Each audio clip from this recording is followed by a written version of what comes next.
¿Hasta qué punto están expuestos nuestros datos?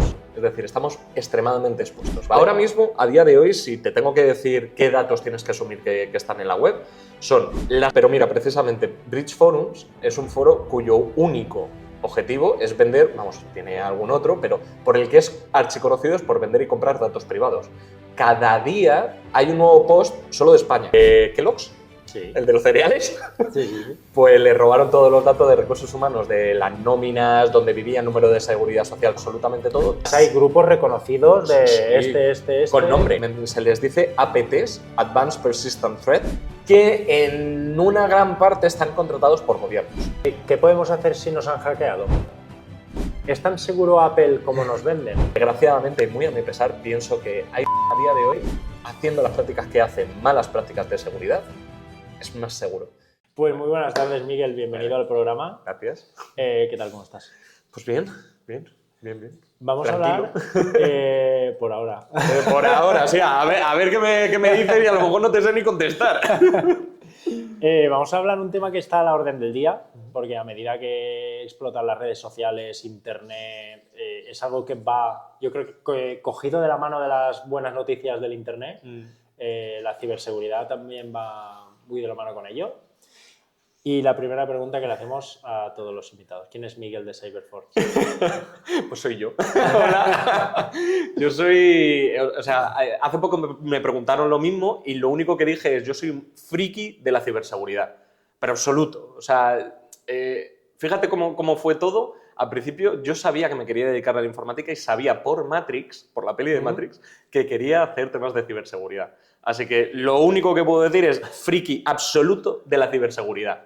Lo tuve muy claro. Me gusta porque el tema de que lo hayas iniciado en Matrix, me imagino que hoy en día será totalmente diferente a cómo empezó esa idea. No, vamos. De hecho, o sea, ya fíjate cómo es que la estética que sale en la película de las letras verdes y tal, eso se está intentando hasta dejar atrás. Que hay gente que me ha dicho: uy, esa estética tipo tal, Matrix, tal, eso no, eso es muy antiguo, eso es muy tal. Pero es lo que me atrajo a mí a la ciberseguridad, o sea, no tanto la peli, que la peli es buenísima, al menos a mí me encanta, es más el hecho de ver a través, ¿no? Cuando Neo al final de la peli, spoiler, al final de la peli ve a través de Matrix, ¿no? Pues eso es un poco lo que tú haces en ciberseguridad, ves a través de los protocolos, ves a través de lo que está pasando, no solo ves una pantalla, y entonces pues reaccionas en base a eso. Y eso es lo que a mí me atraía, el diseccionar por todos lados. Claro, qué guay. Por si hay alguien que quiere estudiar ciberseguridad también, ¿cómo puede alguien iniciarse en ese camino? Pues eso ha cambiado mucho en los últimos años, de hecho. Fui durante 3 años de mi vida profesor de ciberseguridad, aparte de trabajar en la empresa privada, y en ese momento la respuesta, hace pues como 6-7 años, era muy distinta a la respuesta de hoy en día. Hace 5, 6, 7 años te diría ingeniería informática o un módulo superior de informática, el que tú quieras, de desarrollo de tal, y luego empieza a especializarte. Pues, puedes empezar por la programación, puedes empezar directamente por un centro de alarmas, de alertas, un SOC, puedes empezar directamente por pentesting, ¿no? Intentando hackear cosas como becario, tal. Pero es que hoy en día hay cursos y módulos específicos de ciberseguridad, creo que ya hay un grado de ciberseguridad, hay por supuesto un máster en ciberseguridad. Yo en mi momento no había máster de ciberseguridad en la universidad, era máster en telecomunicaciones, lo más parecido, porque claro, telecomunicaciones, pues había asignaturas de ciberseguridad. Y eso que mi universidad fue muy avanzada porque implantó cuando yo estaba en Bolonia, implantó una especialización de ciberseguridad, bueno, de sistemas de la información en la que había 2 asignaturas de ciberseguridad. Y eso más o era... menos tuviste la suerte, ¿no? La suerte, claro. Por lo menos... Pero hoy en día te diría, aparte de tener mucha curiosidad, porque todo el contenido está en Internet, eso es así. O sea, yo el día de mañana puedo sacar un curso, otros creadores de contenido pueden tener cursos y seguro que son buenísimos. Si tú tienes la suficiente fuerza de voluntad, vas a aprender todo en Internet, porque está todo ahí. Lo único que alguien te guíe pues es realmente lo que divide el precio, ¿no? Entre que sea gratis o que tengas un profesor. Pero todo está ahí, es tirarte a la piscina, aprender y echarle horas, pero vamos, pero por todos lados. Claro. ¿Cuál dirías que es el cambio, lo que habíamos dicho de Matrix, el cambio más gordo que tú dirías en ese momento, entre comillas, porque al final estamos hablando de una película de ficción, el uso de la ciberseguridad en ese momento al de a día de hoy? Pues, o sea, de hecho, lo que si lo miras desde un cierto punto de vista, ¿no? Lo que hace Neo es hackear Matrix. O sea, al final de la peli es el elegido, puedo hacer lo que quiera, el mundo es mío, ¿no? Como la película, o sea, como la serie de Mr. Robot, pues no sé si la has visto. La he visto empezar solamente. Bueno, me vale. El protagonista principal, él es un hacker, o sea, se mete en los sistemas realmente. O sea, hacker en el buen sentido y en el malo. El malo ciberdelincuente, el hacker, es también bueno, ¿no? Pues esa es la imagen que se ha quedado en el colectivo social, ¿no? En el imaginario social. El Neo que hackea, el de Mr. Robot que hackea, pero hoy en día la ciberseguridad en un 90%, en cuanto a profesiones me refiero, es proteger a las empresas de esas personas. O sea, un 10% son gente que ataca, el 90% son gente que hace políticas internas de empresas para que los empleados se autoprotejan, digamos, o no puedan hacer determinadas cosas, ¿no? Quitarles el poder para que no puedan caer en un phishing, por ejemplo. Establecer un sistema de permisos para que no puedan caer en un phishing. Es hacer auditorías, es poder analizar el riesgo de un nuevo proyecto, poder diseñar un nuevo proyecto desde el principio siendo seguro, en vez de reaccionar ya cuando está construido a ver cómo lo hacemos seguro ahora, hostia. ¿Vale? O sea, hay muchísimas posiciones, yo diría entre, son números al aire, ¿no? Pero un 60-80% son de protección. Y eso es lo que contratan las empresas. Y luego un 10%, 20% por ahí, porque es una sola parte, son los que atacamos a las empresas para demostrarles que hay vulnerabilidades. Para que no se crean que todo se queda en la política. Que la política existe por algo. Claro. ¿Sabes? Pero eso, tengo entendido que hay gente que lo hace o sea, para mal y hay gente que está contratada por la propia empresa como para certificar que ellos son seguros. Sí, y de hecho está también la figura en el medio, que he estado hablando en el canal esta semana de ello, y o sea, hay ahora mismo un perfil en CryptHub, creo que se llama, o algo parecido, no sé qué hub, que ha reportado 2 vulnerabilidades ultra tochas, súper gordas a Microsoft, y las han solucionado gracias a él, porque ha sido él quien ha dicho, oye, que esto existe. Y luego a la misma vez es el responsable de más de 600 ataques a empresas. O sea, es el perfil de, claro, por un lado te doy, por el otro claro, te lo doy, ¿no? La cal y la arena. Pero sí, o sea, hay 2 tipos de perfiles, el que está contratado por la empresa y el que está contratado por un gobierno o sin directamente, sino que es un hacktivista o alguien que tiene un motivo por detrás, que puede ser económico, puede ser político, puede ser disruptor, que lo único que quiere es atacar y ya está. Y sí, se divide básicamente en los 2. Luego están los freelance, que son los bug bounty hunters, que esos son los sufridores de la ciberseguridad, pero sí, sí. ¿Y de qué se encargan eso? Los últimos, ¿sí? Bug bounty, o sea, la palabra es bug bounty, ¿no? Como cazador de recompensas, hunter. O sea, el cazador de recompensas de toda la vida, ¿no? Pero en este caso lo que hacen es, hay plataformas, una HackerOne, Backcrowd, Yes We Hack, hay un montón de ellas, en la que tú te registras, son gratuitas, de primeras, y a ti pues te encuentras, imagínate, el gobierno del Ministerio de Defensa de Estados Unidos, el DoD, por ejemplo. Y él te dice, oye, todas estas páginas web y todos estos sistemas son míos. Si encuentras alguna vulnerabilidad, me lo dices y hablamos. En plan legal. Es decir, tú firmas además un acuerdo de cómo tienes que tratar eso. El acuerdo está directamente en la plataforma, no es que lo firmes físicamente, pero a todos los efectos el DoD podría ir contra ti si rompes esos términos. Sí, que es un acuerdo bilateral entre ambas partes. Eso es. Como los términos y condiciones de Facebook, pues igual, pues ahí aceptas por no utilizar determinadas herramientas, porque esas sí que pueden hacer daño. Hay unas condiciones, ¿no? Entonces, tú imagínate, encuentras una vulnerabilidad, la reportas a través de la plataforma y aquí viene entre teoría y realidad. ¿Cuál es la teoría? Que la plataforma lucha para que ese bug que has encontrado, ese fallo que has encontrado en ese sistema, pues llegue a buen puerto, se solucione y te paguen por ello. ¿Cuál es la realidad? Pues que las empresas se buscan todas las mañas para no pagar, pero solucionar. De hecho, ahora hay una especie de...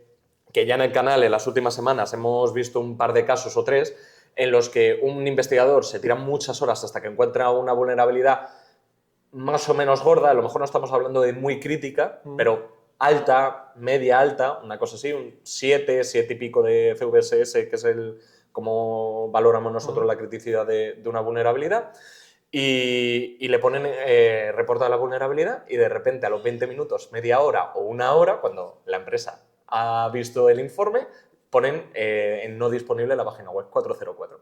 De repente, cuando vuelve a estar disponible unas Ya horas está todo después, actualizado. vaya, no podemos encontrar la vulnerabilidad que nos hablas. Y el investigador intentando, mira, es que tengo este vídeo, que tengo esta evidencia, que esto estaba. Ya, pero es que ahora no. Entonces, esa es la realidad del Bug Bounty Hunter. Es el sufridor, es el autónomo del mundo de la ciberseguridad porque tienen que luchar lo más grande para ganar 200 euros, o 300 euros, 500 euros. Sí, porque hay que meterle muchas horas para encontrar esas Muchísimas, cosas. muchísimas. Al final estamos hablando de empresas o gobiernos grandes que tienen buenos sistemas de seguridad. No te creas. Nos sorprenderíamos, ¿no? No te creas. No, porque sobre todo este tipo de programas se centran mucho en cosas nuevas. Es decir, han desarrollado un nuevo sistema, tú ten en cuenta que a lo mejor ese sistema que sí, el nombre que pone arriba del todo es el DoD, ¿no? El Ministerio de Defensa. Pero en realidad se le han subcontratado a una consultora. Y esa consultora pues tiene 3 personas junto con 18 proyectos. Pues tenemos que sacarlo y como salga. Pues para eso existen estas cosas, ¿no? Conceptualmente al menos.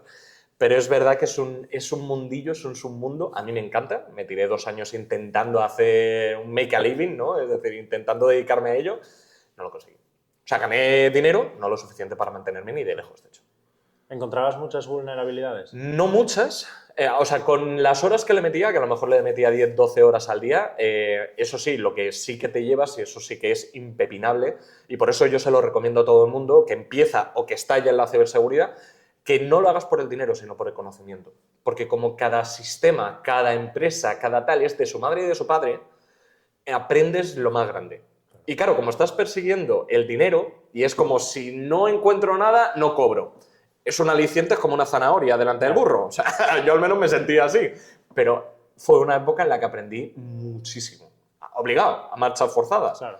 Porque además, solo el primero que reporta el fallo, el bug, es el que cobra. Claro. El segundo puede llegar a cobrar en puntos, porque dentro de la plataforma es como una liga, entonces los primeros pueden llegar a recibir algunas invitaciones de empresas privadas, ¿vale? Una recompensa, una cosilla. Sí, pero... pues oye, a lo mejor si, pues yo qué sé, Apple saca un nuevo móvil y quiere hacer un programa de Bug Bounty Hunter específicamente sobre el protocolo que va a llevar no sé qué, no sé cuánto, pues a lo mejor se lo invita a los 10 primeros de la liga, de manera privada. Ya no es público, ya no es me registro en la plataforma y lo veo, es que tengo que tener puntos.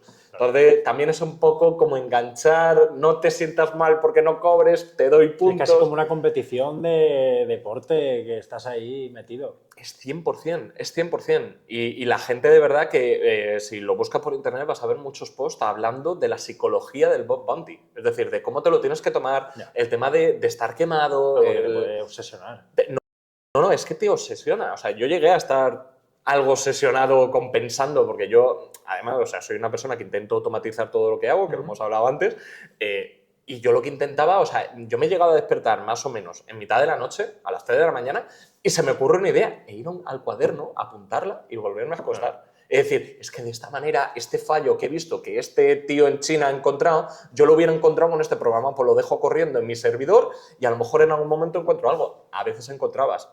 ¿Sabes? Para que te hagas una idea, en 8 meses mi sistema automático encontró 4 vulnerabilidades. En 8 meses, corriendo 24 horas al día. Hay mucha suerte por medio también. ¿Se puede explicar de alguna forma sencilla para alguien que no tenga ni idea, como es mi caso, qué es encontrar una vulnerabilidad? Sí. A ver, por ejemplo, tú, vamos a ir a la base, ¿no? A la base de cualquier sistema web, la autenticación. Usuario y contraseña, o sea, tu email y tu contraseña, ¿verdad? Pues porque tiene esa funcionalidad cualquier tipo de web, necesitas una manera de recuperar la contraseña, porque el usuario se va a olvidar de la contraseña sí o sí, es humano. O sea, es que es lo más normal. Entonces, tú desarrollas usuario, contraseña, se me ha olvidado la contraseña, ¿verdad? Correcto. Cuando tú coges y pones se me ha incluso la contraseña, ¿qué te pide? El típico mensaje o... El email, ¿no? Teléfono, es lo primero que email te... Eso es. Depende del sistema. Hay algunos que incluso te hacen una pregunta, que eso ya se ha visto que no sirve para nada. Pero bueno, hay alguna que te intenta pedir algo extra, ¿no? Lo normal es que te pidan el email. Oye, ¿con qué email te registraste? Vale, te envío un mensaje a ese email, ¿no? Y entonces, pues ahí va un OTP que se llama, un One Time Password. Un código que solo se puede usar una vez y está asociado a tu cuenta.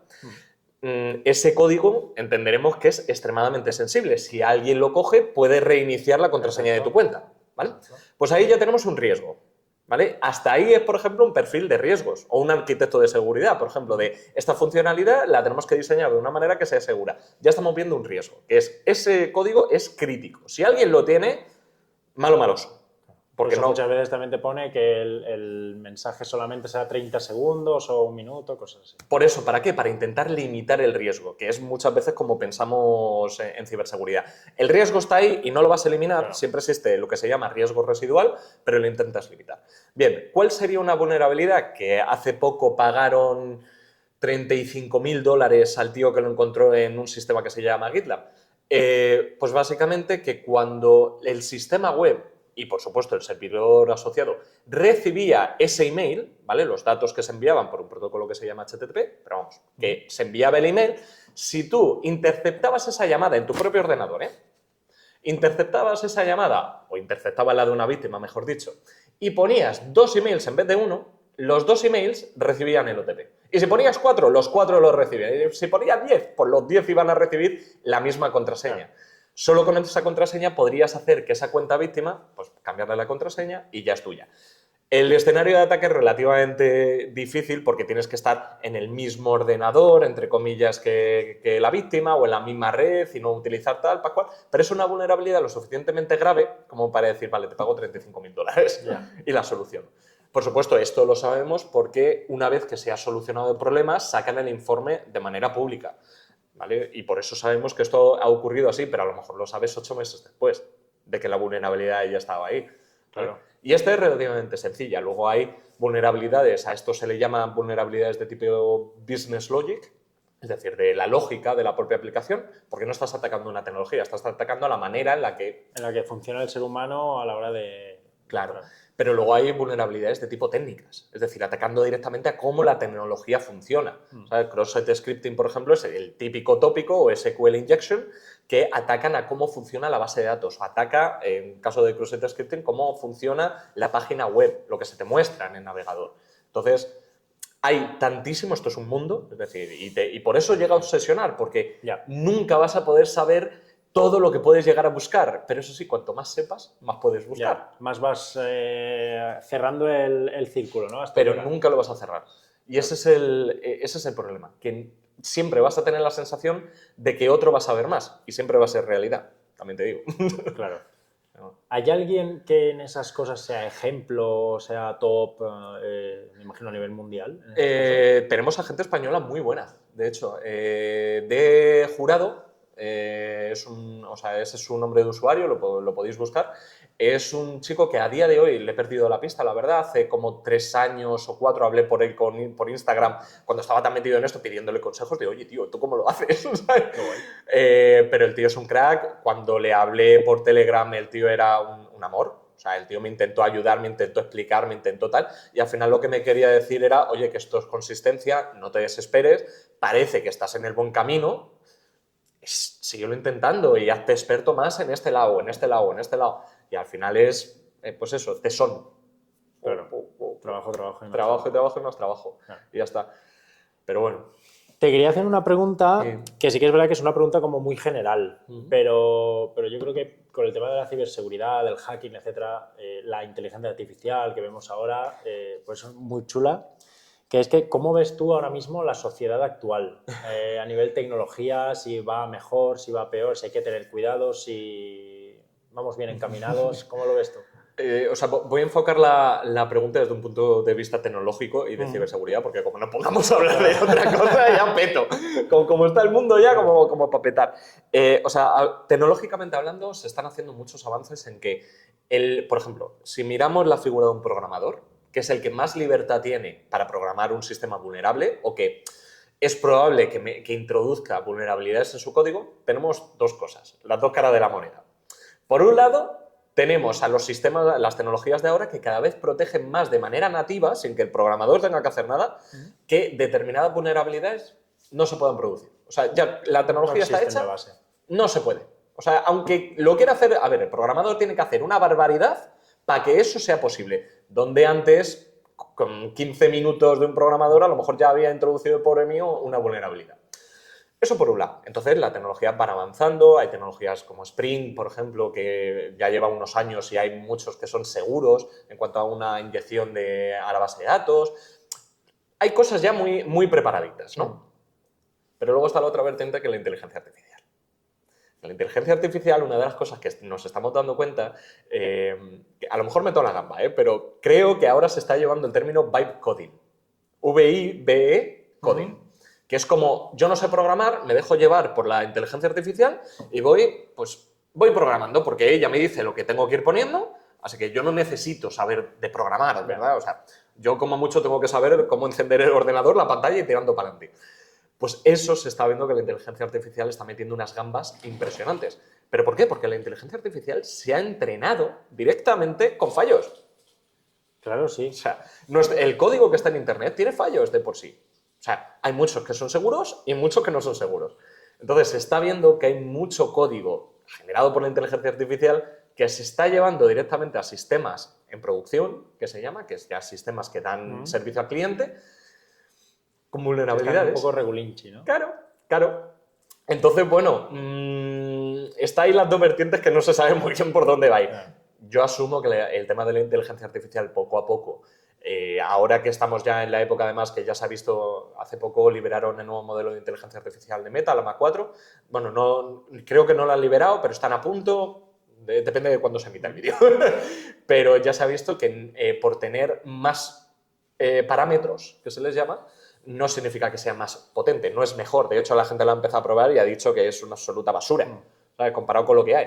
Entonces, ahora entramos en la época de eficiencia de los LLM, de las inteligencias artificiales. Ya no es necesito más caballos, así que hago un motor más grande, ¿no? Claro. Ya es, a ver, con el tamaño del motor que tengo, vamos a hacer que funcione mejor. vamos a hacer que consuma menos gasolina, que vaya más rápido, que no le tenga que cambiar las piezas cada 2x3, que tal, que no sé qué. Y eso es lo que se está viendo, se está enfocando mucho, pues ya LLMs no es que sepan de todo, sino que a ti cuando te dicen el modelo de inteligencia artificial llama 4 o la Mach 4, significa que dentro de la Mach 4 lo que hay son 17 expertos y cada una es una inteligencia artificial focalizada en un dominio del conocimiento humano. Eso ya es una eficiencia. Antes era a caño gordo. Claro, era mucho más general. Claro. Entonces, poco a poco yo creo que ese tipo de eficiencias se van a meter y en un momento va a llegar a la programación de ciberseguridad y entonces ya las cosas se van a ir reduciendo mucho. De hecho, hay trabajos como el arquitecto de ciberseguridad que se va a ver muy beneficiado por este tipo de avances porque su trabajo se va a ver muy facilitado.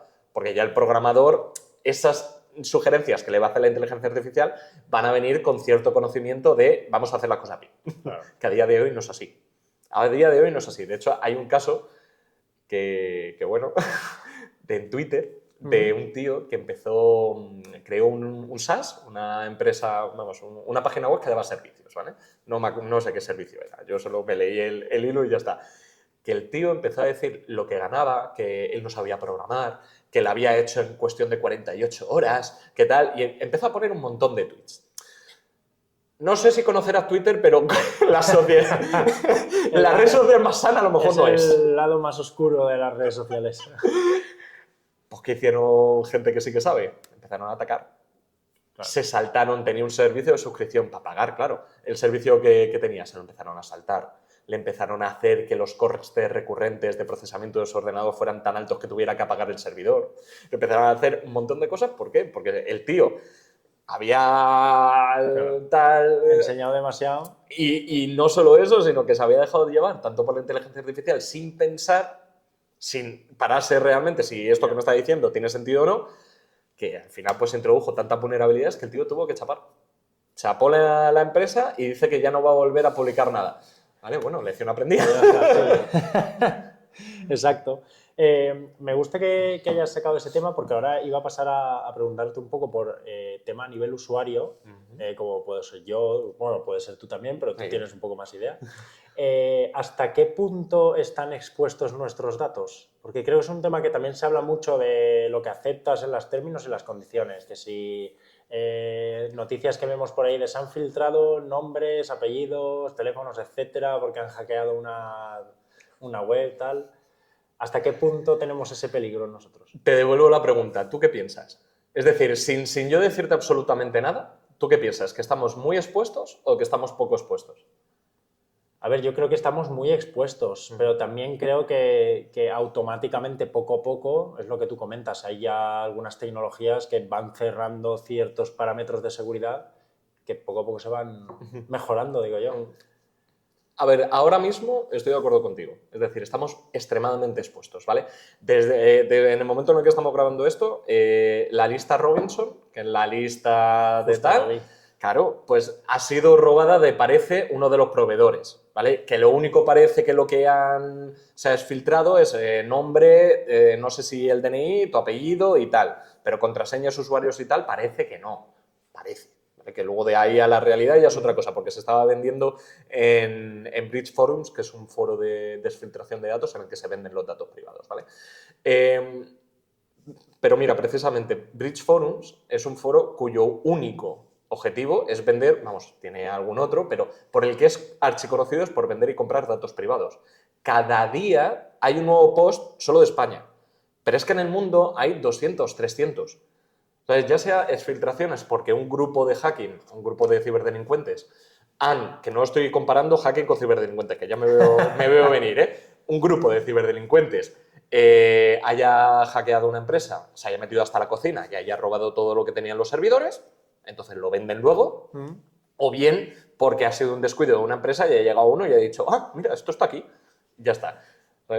De hecho, hemos tenido también el ejemplo hace poco de esto parece lo más aleatorio que te vas a echar a la cara, pero Kellogg's, Sí. el de los cereales, Sí. pues le robaron todos los datos de recursos humanos, de las nóminas, donde vivía, número de seguridad social, que sabes que en Estados Unidos el número de la seguridad social es muy importante, direcciones de casa, número de teléfono, absolutamente todo, de unos servidores que tenían un proveedor y ese proveedor tenía una vulnerabilidad gordísima que les permitieron colarse hasta el fondo. Claro.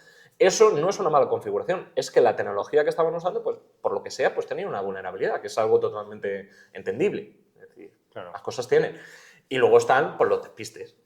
Pues, oye, pues me dejo este servidor abierto a Internet con datos totalmente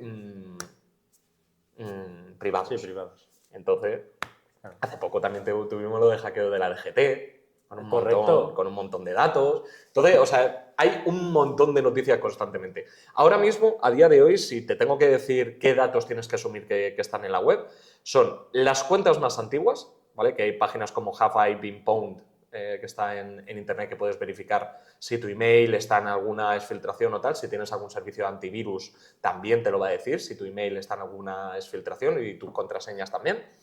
Tu nombre, apellidos, probablemente dirección de casa, tu número de teléfono y ya depende de dónde lo hayan metido, pues tu número de DNI y tu tal, pero esos 4 sí o sí están en Internet. Así que, por eso, cuando alguien te llama y no sabes quién es, claro, no hagas caso. O si te envían un email un poco raro, no hagas caso, porque es que todo el mundo tiene esos datos, o tú tienes que asumir que todo el mundo tiene esos datos. Claro. Y en esa web que has comentado que se compran y se venden datos, claro, entiendo que lo venden grupos de hacking y ¿quién lo compra? Pues interesados. A ver, hay, por ejemplo, te pongo un ejemplo, ¿vale? Hay mafias completas que esto, hay un chico, me da rabia no acordarme del nombre. Hay un chico que dio una charla súper interesante en una conferencia llamada RootedCon, que se hace aquí en Madrid. Y el tío se había colado en una organización, dio una charla estupenda, además súper bien presentada, se había colado en una organización, en una mafia que operaba a través de Telegram, que es súper típico. Telegram es un centro típico tópico donde, gracias a los bots que puedes configurar automáticamente y a las maneras que tiene, pues operaban ahí. Y empezó a ver que utilizaban este tipo de nombres y tal para llamar a usuarios, hacerse pasar por un banco teniendo a lo mejor la respuesta a una pregunta privada de hace años, tal. Entonces, los humanos somos siempre, y esta es la frase que resume la ciberseguridad, los humanos somos el eslabón más débil de toda la cadena. Punto pelota. No es la tecnología, es el humano. Si a ti te llaman y te empiezan a decir datos tuyos que tú presupones que nadie tiene, salvo alguien que de verdad esté ahí, te llamo del banco no sé qué, no sé cuánto, mi nombre es no sé qué, no sé cuánto, su palabra clave, y tú dices una, y a lo mejor ellos la tienen, pero a lo mejor es una antigua. Y tú ni te acuerdas que a lo mejor es una antigua y la has cambiado. Y tú dices, vale, la mía es no sé qué. Y esa también la tienen por una exfiltración. Empiezan a hacer como un hilo, y esto lo tienen súper estudiado. Hay psicólogos especializados en este tipo de hilo para estafas, que al final caes. Caes porque te confías. Sí, porque empiezas a hilar tú también y dices, ostras, pues será verdad que era eso. Y te pongo otro ejemplo más absurdo todavía. Se hizo un experimento en la BBC, creo que fue esto ya tiene unos años, es del 2005, 2008, por ahí, en el que una mujer llamó al centro, centro de, soporte al cliente, client O sea, support, atención al cliente. al cliente de su banco para reiniciar su contraseña, su PIN de la tarjeta y tal. El periodista que estaba al lado de la BBC le apostó a ella, que era una experta de estafas y de tal, que no era capaz de cambiarle la tarjeta, el PIN de la tarjeta de él, del periodista. La chica, oye, que soy la mujer de no sé quién, lo único que necesitó fue el nombre del periodista, soy la mujer de no sé quién, que es que ha tenido un accidente y necesito. Cuando vio que la otra persona en el otro lado como que no entraba, puso una grabación de un bebé llorando. Empezó a agobiar tanto, la chica lo hizo estupendo, porque la chica sabe cómo manipular esa psicología, porque la tía es experta. Llegó a llegar a una situación en la que la persona que estaba de atención al cliente en el otro lado cambió el PIN de la tarjeta del periodista de la BBC, la chica sin tener ningún dato más allá de su nombre. Eso es la psicología humana, no... Pues por eso, analistas de riesgos, arquitectos de ciberseguridad, toda esta gente tiene tanto trabajo. Claro. Porque esto no tiene nada que ver con la tecnología, esto tiene que ver con cómo manipulamos a la mente humana. Claro. Y otro ejemplo que te pongo, cuando tú dices, por ejemplo, Kellogg's, ¿vale? Que es muy aleatorio, coño, sí. que es muy aleatorio. Es muy buena. Por ejemplo, le hackean el sistema, ¿vale? Entiendo que también los atacantes también tienen sus métodos para ir avanzando e ir actualizándose ellos, ¿no? Claro. Porque quiero entender que van siempre un pasito por delante de la seguridad. O sea, estará ahí siempre la eterna lucha, ¿no? De quién va delante de quién. Gato y ratón. Siempre ponemos lo mismo. Somos el gato y el ratón. El ratón es el atacante, siempre va por delante, y el gato pues va reaccionando con lo que el ratón va haciendo. Este martes estamos hablando, o te voy a hablar de Microsoft. Una empresa que no es pequeña. No, y que encima se dedica sobre todo a la informática. A la informática. Y que es famosa, da soporte a todas las empresas o yo qué sé cuántas millones de empresas en el mundo. Pues este martes tuvo que sacar todos los meses, depende de qué, pero normalmente todos los meses hace una actualización, Patch Tuesday, ¿no? O los jueves. Pero bueno, este martes tuvo que lanzar una actualización de urgencia, o lo que él consideró de urgencia, aunque estaba dentro de la planificación, de 126 vulnerabilidades urgentes de ciberseguridad. Entre ellas había una que sacaron un blog para que la gente entienda lo importante que es que actualicen. En ese blog te explicaban que ellos no habían sido capaces de saber qué estaba pasando, detectaban cosas raras en sus centros de alerta, pero como que era tan rápido que no entendían por qué esa vulnerabilidad, por qué había unos ciberdelincuentes que eran capaces de hacer lo que estaban haciendo. Hasta que lo analizaron técnicamente muy a fondo, es una vulnerabilidad que se llama Zero Day, es decir, de 0 day, de día cero, no lo habían descubierto ni ellos, y había ciberdelincuentes utilizándolo. Y lo que era una vulnerabilidad que te permitía pasar de un usuario normal a un usuario administrador de tu máquina. Con lo cual, de no tener acceso a muchas cosas, salvo a tus documentos, a tener acceso a todas las contraseñas de tu navegador, de todo, absolutamente. Pues habían estado bastante tiempo, por lo visto, utilizando esa vulnerabilidad y Microsoft estaba a verla venir, que no sabía cómo reaccionar, no la había detectado y cuando la detectó le costó y tal. Entonces, si una empresa tan grande como Microsoft está así, imagínate el resto de las empresas. Yo muchas veces pienso en empresas pequeñas, en las pymes. Claro. Las pymes están perdidas en este tipo de cosas. Las herramientas de ciberseguridad son súper caras. Son súper caras normalmente. Y son matar moscas a cañonazos en los casos de una pyme. Porque a lo mejor son 5 personas, 10 personas, una o 2 personas. Y sí que es verdad que yo ahí veo un poco de más peligro. Porque cuando tienes más tamaño, tienes dinero para invertir. Puedes abarcar mejor seguridad. Claro. Pero cuando no, ahí es el punto. Te puede hundir la empresa. Te puede hundir la empresa. Hay una empresa que es 23andMe, 23 y yo, traducido, que se dedicaba a hacer mapas genéticos de tu sangre. Tú le enviabas, o sea, ellos te enviaban un kit, Tú te pinchabas, te sacabas una gotita de sangre y ellos te hacían un mapa genético y tenían una parte que era para localizar a familiares perdidos. Después de guerras, después de lo que sea, y te detectaban a lo mejor que tu bisabuela estaba también registrada en el sistema y tú a lo mejor no conocías ni a tu bisabuela o a tu tío, claro, o a tu tal, ¿no? Y era un sistema muy bueno.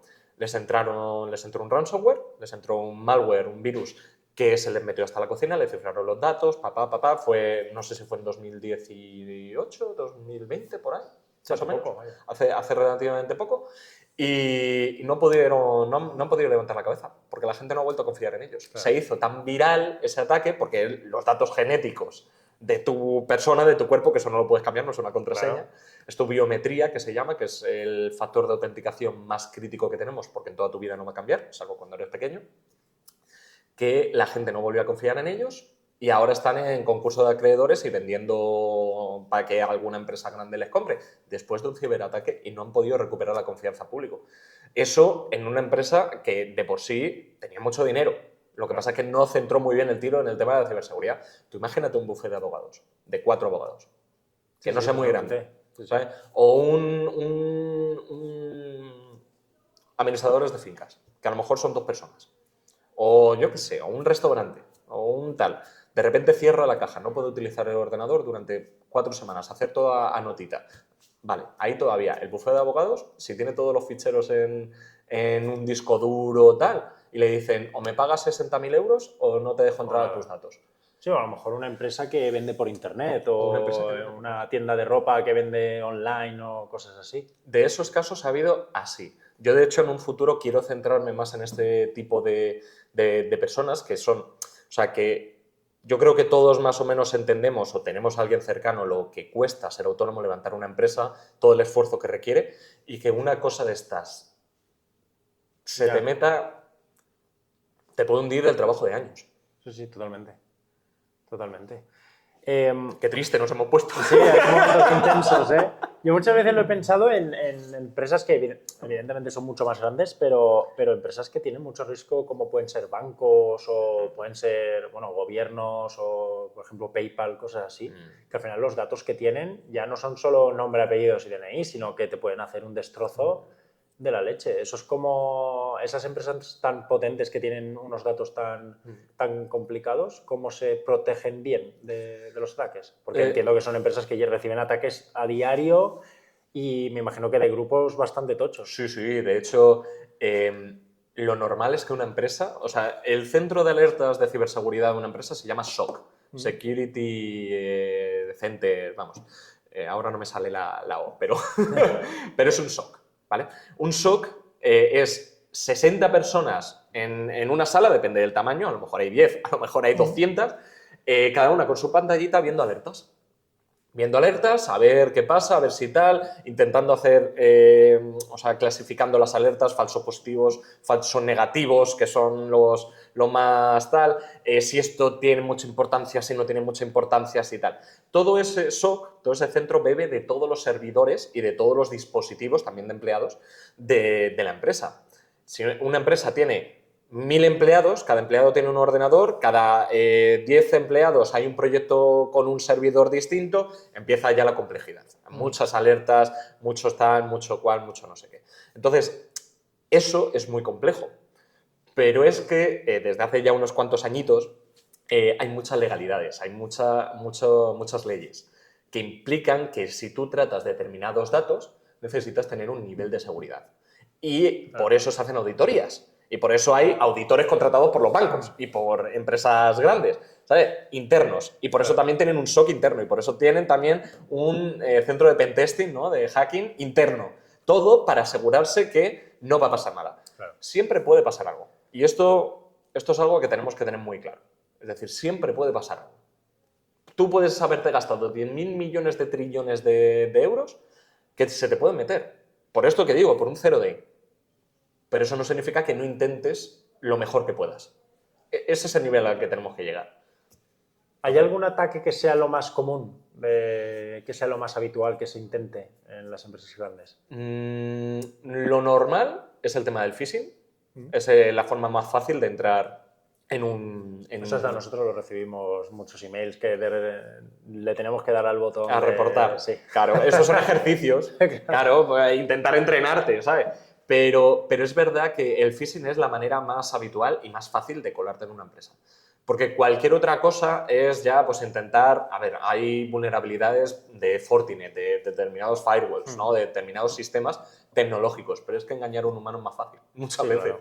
Típico BMW que has ganado, ¿no? Claro. Por entrar a la web. Es que sí, es que de verdad, y sobre todo lo que más funciona es el spear phishing, como una lanza, ¿sabes? Es decir, phishing de lanza, que es, te intento investigar en las redes sociales a ti.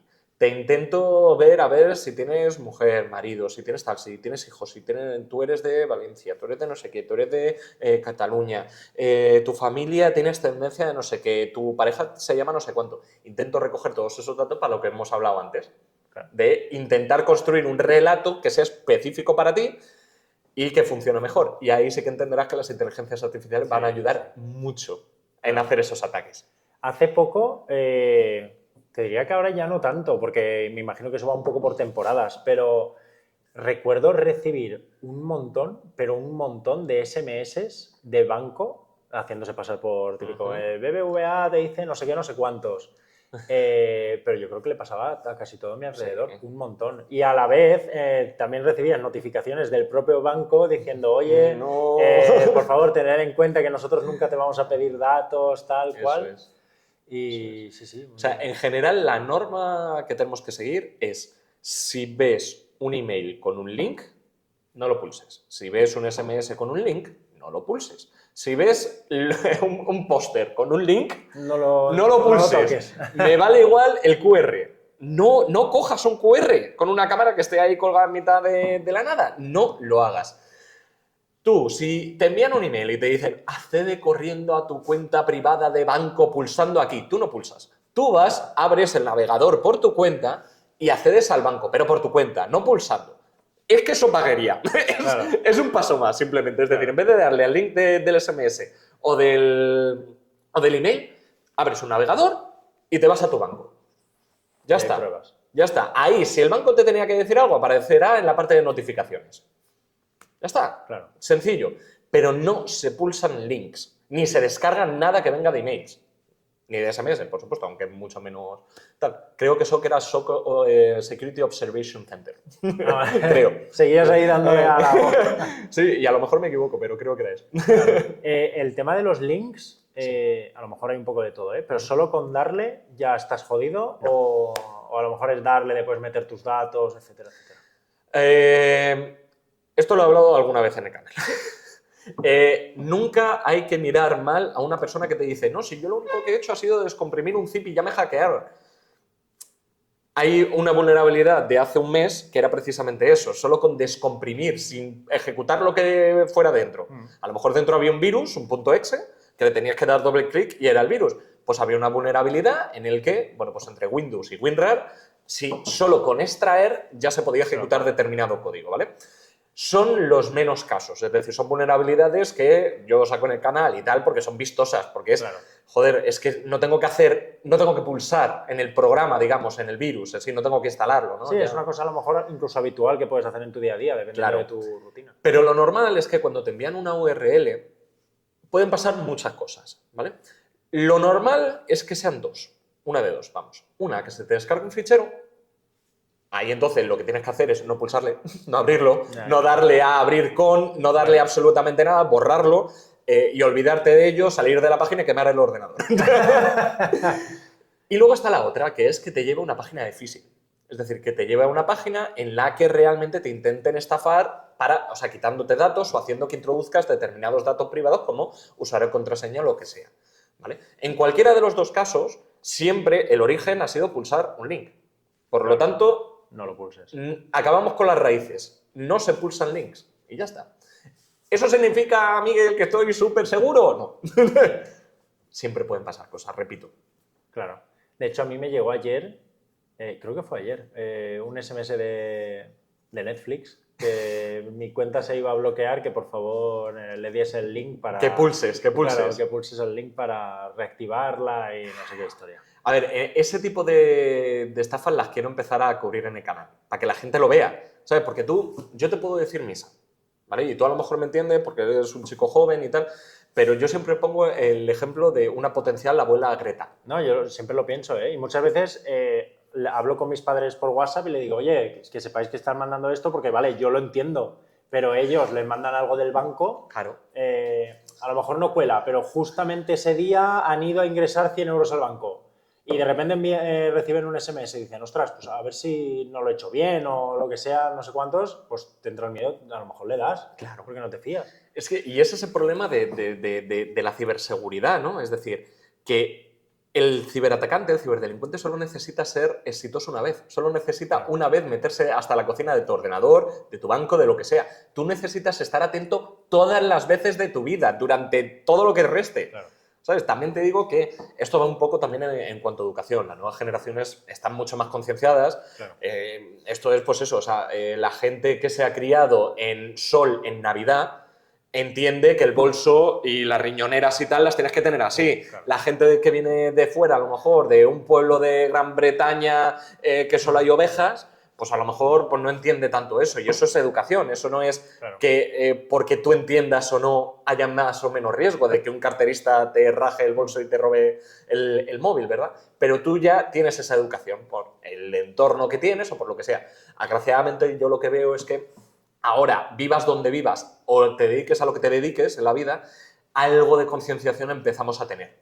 Que ya no es solo, digamos, una parte, te has criado en sol, entonces entiendes que a lo mejor hay carteristas. Claro. No, es todo el mundo empieza a entender que, oye, las estafas están más presentes que nunca, lo del trilero y tal ya no existe, pero existe el email de Netflix.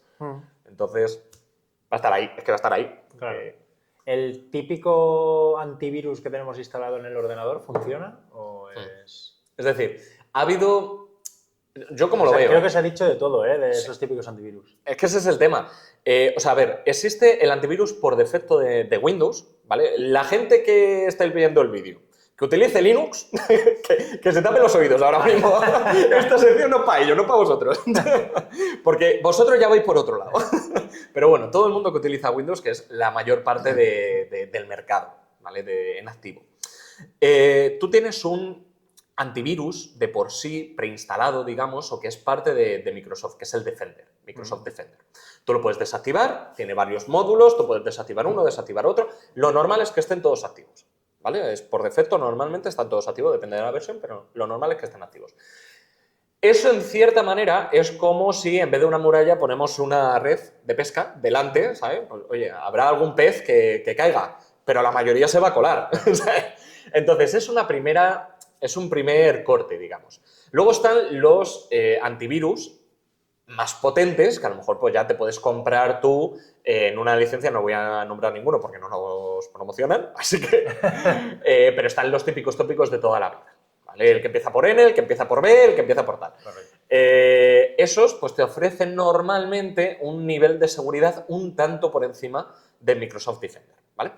Eso no significa que no detecten la misma vulnerabilidad o que no detecten el mismo tal, pero bueno, una es una empresa que intenta hacer lo que puede para proteger a sus usuarios y el otro, todo su modelo de negocio está basado en proteger a sus usuarios, ¿vale? Son dos cosas distintas. Luego pasamos a los antivirus empresariales, ¿vale? Que ya empezamos a hablar o antivirus empresarial o EDR, que se llama, que esos ya son con esteroides, ¿vale? Que ya están conectados a esos centros de alertas de la propia empresa. Están conectados con sistemas ya mucho más profesionales porque están pensados para un entorno corporativo, ¿vale? Todos sirven, pero también tengamos en cuenta que los ciberdelincuentes estudian cómo saltárselos. Claro. ¿Son infalibles, por lo tanto? No, por supuesto que no. ¿Es mejor que no tener nada? Pues claro. Esto yo siempre lo pienso, si tú vas caminando por la calle un día con un paraguas y hace viento, o sea, lluvia y viento, ¿te van a entrar gotas si vas con el paraguas? Pues sí, te pueden entrar gotas. Pero menos que si fueras con él. Claro. Entonces, siempre hay que tener como mínimo el Defender activado. Si puedes, algún antivirus, porque es verdad que estos antivirus aparte suelen costar mucho coste de procesamiento, no tanto de dinero, sino de que el ordenador te va sensiblemente más lento. porque consumen muchos recursos. Claro. Pero si te lo puedes permitir porque tienes un buen ordenador, ponlo. Y no pulses en links. ¿Hay alguna forma nosotros, ya te digo, gente que no sabe mucho del tema, saber identificar webs o archivos que puedan ser virus o se camuflan totalmente? Es que se camuflan muy bien. Se camuflan muy, muy bien. Te pongo un ejemplo. WhatsApp para escritorio. Tú te lo instalas, te vas a la página web oficial de WhatsApp, te lo descargas y tienes WhatsApp en tu ordenador. No el de la web, la aplicación que te instalas en el ordenador. Pues esta semana ha sacado una actualización urgente WhatsApp porque ha detectado que tienen una vulnerabilidad que en el momento en el que te envían un archivo que de primeras WhatsApp te lo enseña como si fuera una foto, en realidad cuando lo vas a abrir es un .exe o puede ser un ejecutable, vamos. Entonces tú cuando le das a previsualizar la foto, WhatsApp por debajo lo que está haciendo es ejecutar código. ¿No? Entonces, ¿qué te digo ahí? ¿No habrá fotos? No, o sea, lo que tienes que hacer, o sea, eso es un caso extremo, porque es un caso de una vulnerabilidad de 0 day solucionada en cuanto lo han detectado, tal, no sé qué. En general, .exe, .py, .hta, .js, ese tipo de ficheros fuera, ¿vale? Nunca se pulsan. En general, históricamente, los virus venían en un .exe para Windows. A día de hoy ya hay mucha variedad. Entonces, la regla en general es, aparte de esos ficheros que acabo de decir, pues tenerlo muy en cuenta, aparte de eso, siempre tener muy en cuenta de dónde te estás descargando ese fichero. Por supuesto, si estás buscando el Premiere Pro gratis, parcheado, craqueado, o estás buscando el Photoshop gratis, Con todo full. con gratis. todo full, o el CapCut, o el TikTok Pro parcheado, tal, ahí ten por seguro que te va a entrar algo. Porque donde los ciberdelincuentes ven su punto de ataque es donde, o sea, el usuario donde tiene un dolor en el precio. ¿Qué quiere hacer? Saltárselo. ¿Dónde está el ciberdelincuente? ¿Dónde se lo va a saltar? Claro. Ya está. Entonces, o sea, muchas veces las cosas hay que pagarlas porque cuestan su dinero y aparte porque te abres a un riesgo brutal, brutal. Claro. Es que es muy peligroso porque yo creo que igual ahora ya no tanto, pero hasta hace igual 10 años o así te diría, o sea, tema de descargar películas, descargar música, eso tendría que ser la fiesta de los eso era un hackers. coladero. Eso era un coladero. Y lo de Nemule, y el Claro, BitTorrent, Torrent y todo eso, el era uTorrent, una igual. maravilla. Eso era campo, era campo.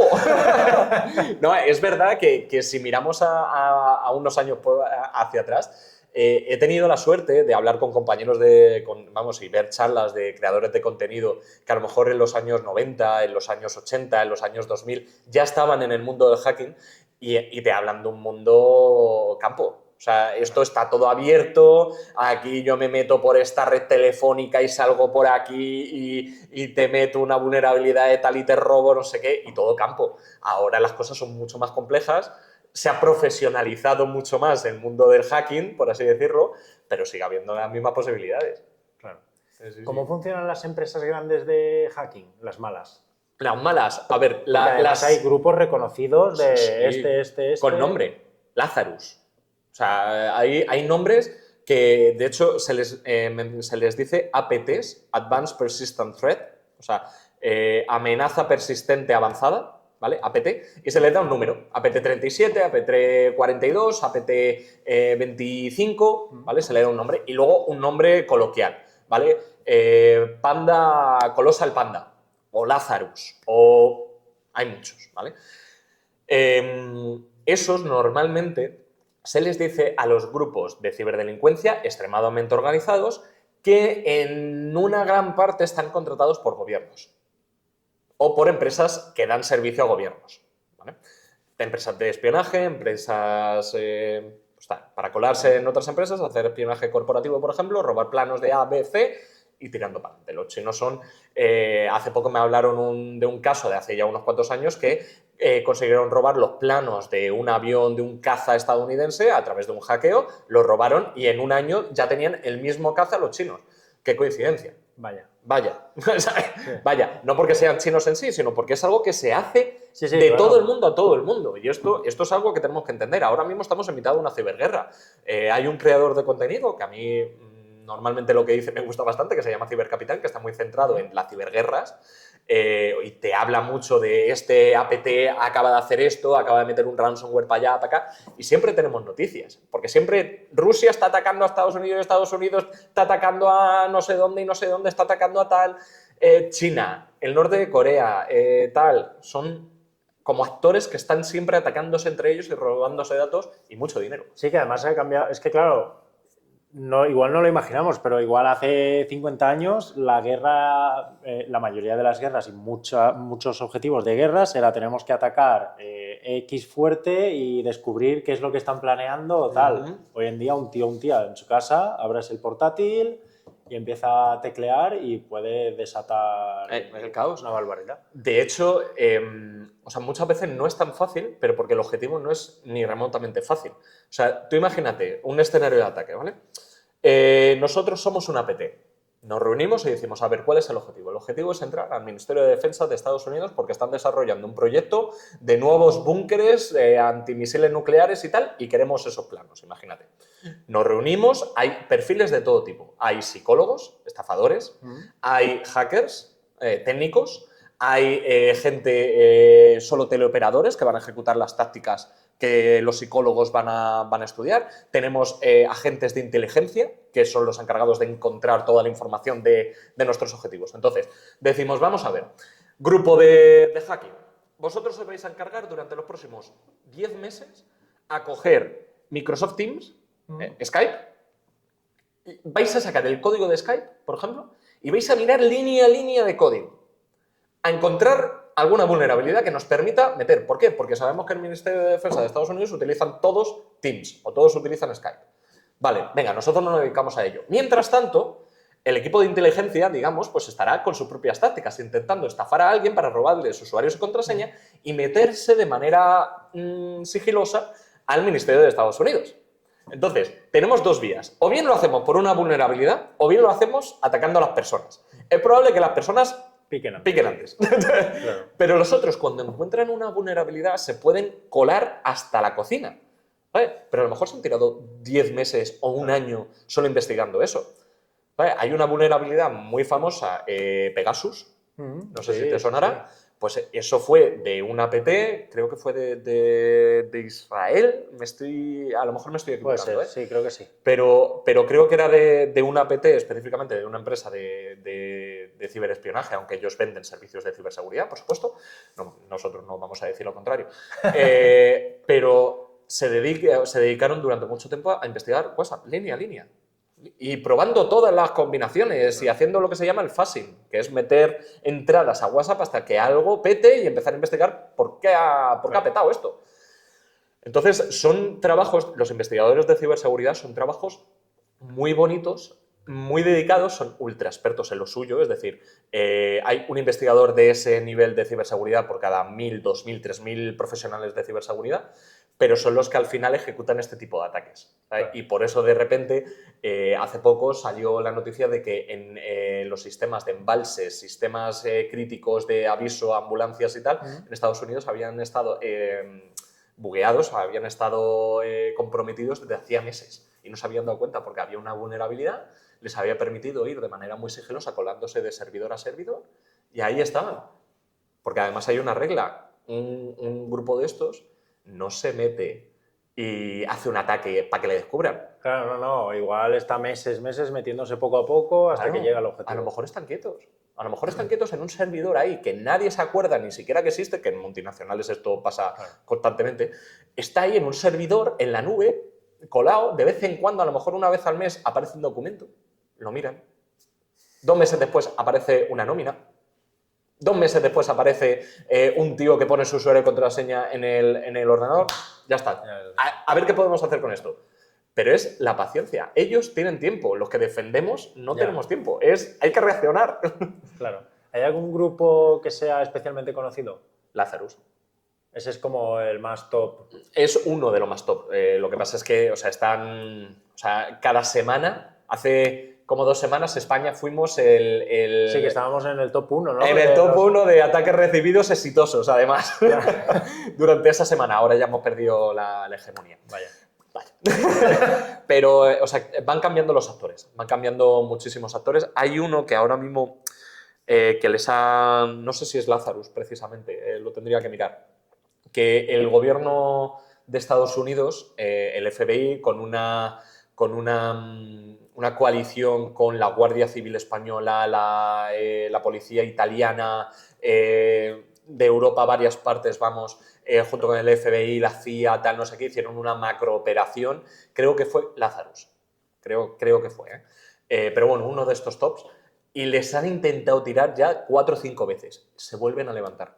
Claro, es que eso entiendo que es una red. Es una red. Que estará repartida por todo el mundo. Al final eso es como un grupo, no voy a decir la palabra porque YouTube igual se enfada, pero es como un grupo grande que hace cosas malas. Sí, sí, o sea, sí. es una red que hay por todo el mundo y vale, por mucho que la descabeces te van a salir 57 personas más en un país remoto de no sé qué sitio. De hecho, fíjate cómo es la cosa, para que veamos también cómo pensamos. Están intentando desde Estados Unidos, o estaban intentando antes de la llegada de Trump, que ha desarmado gran parte de estos departamentos, de Doge, creo que se llama, que lo que hacían, o sea, lo que intentaron hacer fue una campaña de marketing brutal para decir que van a detener al cabecilla, repito, creo que es Lazarus, ¿vale? Y si no, introducir aquí del caso específico del que estoy hablando, de este APT, vamos. Se supone, o sea, durante una semana estuvieron colgando vídeos de anime, de animación, de tal, el lunes, el martes, el miércoles, el jueves, el tal, dando pistas. Y cada día había una detención de un grupo de APT o alguien relacionado con un APT y todo el mundo estábamos, yo recuerdo cubrirlo en directo y decir, a ver, el vídeo que han sacado hoy, ¿qué puede ser? Ahí aparece una bandera rusa y tal. Y era anime, o era animación, o era algo en 3D, cada día era un vídeo distinto. Y eso lo estaban colgando en el FBI, en su página web oficial. Pues llegó el final de los vídeos y era que sabían la identidad del cabecilla de este grupo de ciberdelincuencia. Lo detuvieron, todos dándose las manos, ¿no? Aquí, Claro. bueno, muchas gracias, encendiendo los puros, claro. Y de repente sale en uno de los foros donde se suponía que habían cerrado y tal, pues sale uno diciendo, a mí no me han detenido. De repente todo el mundo hace así y dice, a ver, que a lo mejor alguien se está haciendo pasar por él. ¿Sabes? Que a lo mejor de verdad empezó a sacar como evidencias de que yo sigo aquí, que yo sigo tal, que yo sigo cual, y de repente fue, entonces, ¿a quién han detenido? Entonces, tal, ahora no se sabe realmente qué ha pasado. Hace unos días le han metido otro palo y ahí parece que sí que han cortado gran parte de la organización, pero ha vuelto. O sea, claro, con menos fuerza, porque le costará otra vez volver, pero volverá. Aquí tenemos que tener en cuenta que se mueven miles de millones de dólares. Cuando hay un negocio de miles de millones de dólares, van a volver a resurgir. Claro, y lo que tú dices, que al final hay potencias detrás, que no es una empresa de 4 amigos que han dicho, venga, vamos a hacer el mal. No, son empresas que tienen detrás organizaciones potentes. Y bueno, que esos mismos lo saben. O sea, al final el gobierno de los Estados Unidos detiene a este, pero sabe quién está deteniendo, sabe quién hay detrás, sabe también con quién trabaja él, porque tienen sus cosas. O sea, es brutal. De hecho, o sea, el FBI y todos estos organismos son famosos también por tener paciencia. No sé si conocerás la red Tor. Sí. Lo que se le dice la dark web. Sí, lo que se utiliza para entrar, ¿no? Claro, o sea, es la red que soporta, o sea, la arquitectura y el protocolo que tiene promueve el anonimato. Y de ahí pues se crean determinadas webs que funcionan dentro de este tipo de protocolos, de I2P y demás. Y entonces, pues, el anonimato se supone que está garantizado. Pues, ¿qué hacían estos del FBI? O sea, normalmente tú entras a la red por lo que se llama un nodo, que es un ordenador, que te sirve de entrada, y luego sales por otro. Pues, ¿qué hacía el FBI? Se ponían los nodos, digamos, comprometía los nodos de salida, o incluso ellos mismos ponían habilitados para todo el mundo, para quien lo quiera usar, nodos que ellos vigilaban. Y decían, hay un ataque que era calcular el tiempo de una petición. Entonces, en el medio no sabían qué pasaba, pero sí que sabían que entraba por aquí y salía por aquí.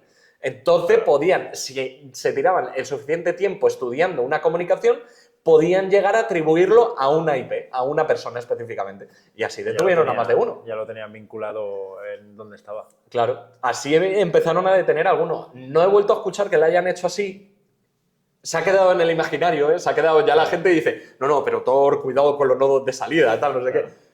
No sé si lo siguen haciendo porque se necesita mucho tiempo. No es como localizar a dedo, o sea, ir súper certero, sino que cuesta un poco porque es un cálculo matemático entre tiempos, puede haber retardos en el paquete, en el medio, tal. No es tan fácil. Es un modelo matemático que con un porcentaje te dice que más o menos tal.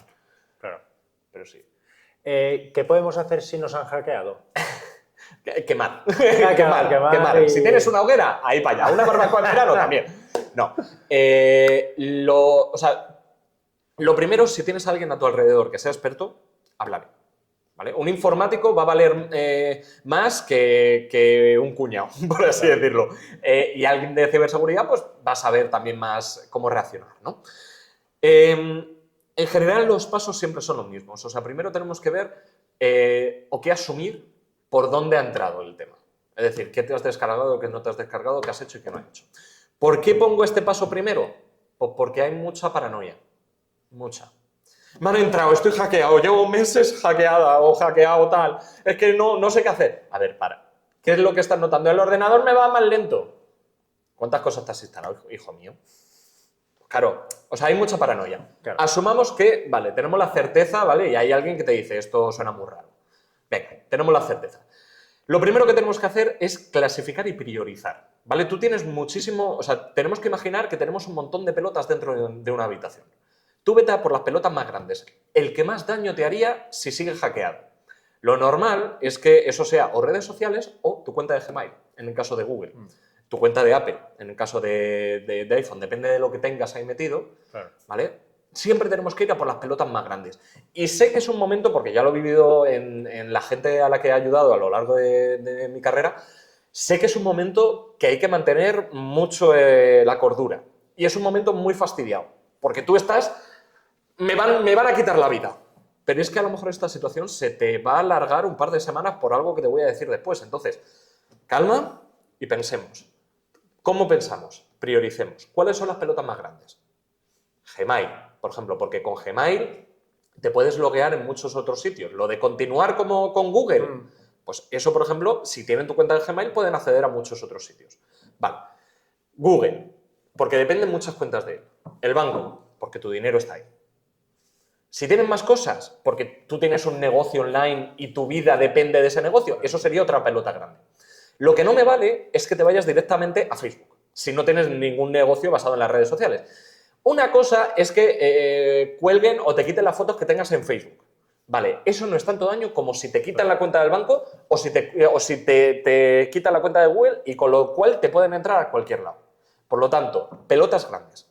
Cuando ya tenemos nuestras pelotitas grandes bien guardadas, que eso significa que hemos cambiado la contraseña, hemos activado el segundo factor de autenticación, hemos eliminado, hemos sacado a todos los otros dispositivos donde tengan la contraseña, aparte de esto hay que hacerlo en un orden específico. Cuando tenemos eso, pasamos a otras pelotas. Y vamos así, vamos pensando.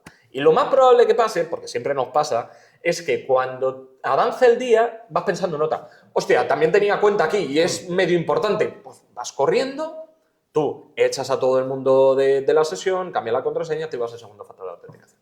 Y vas así, vas así. Poco a poco vas haciendo que tu escudito vuelva a crecer, poco a poco, poco a poco.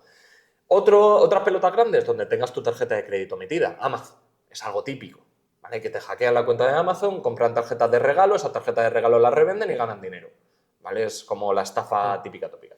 Pues hacemos lo mismo. Echamos a todos los dispositivos, cambiamos la contraseña, activamos segundo factor de autenticación. Cuando ya lo hayamos hecho, que ya lo hemos hecho, ¿vale? Eso es con todas las webs, pero no he hablado todavía si te han hackeado el Windows, porque todo esto tú lo puedes haber hecho con un Windows, digamos, hackeado, con un virus por debajo que está viendo todo lo que estás haciendo. Por eso digo que necesitas ser un experto, porque si te han instalado un troyano, virus, un malware, que se llama, que es la palabra genérica para aplicar a todo, un malware, y además es que hay malwares muy jodidos, como los rootkits, que se te meten y aunque hagas un formateo del ordenador, puede ser que el virus siga ahí.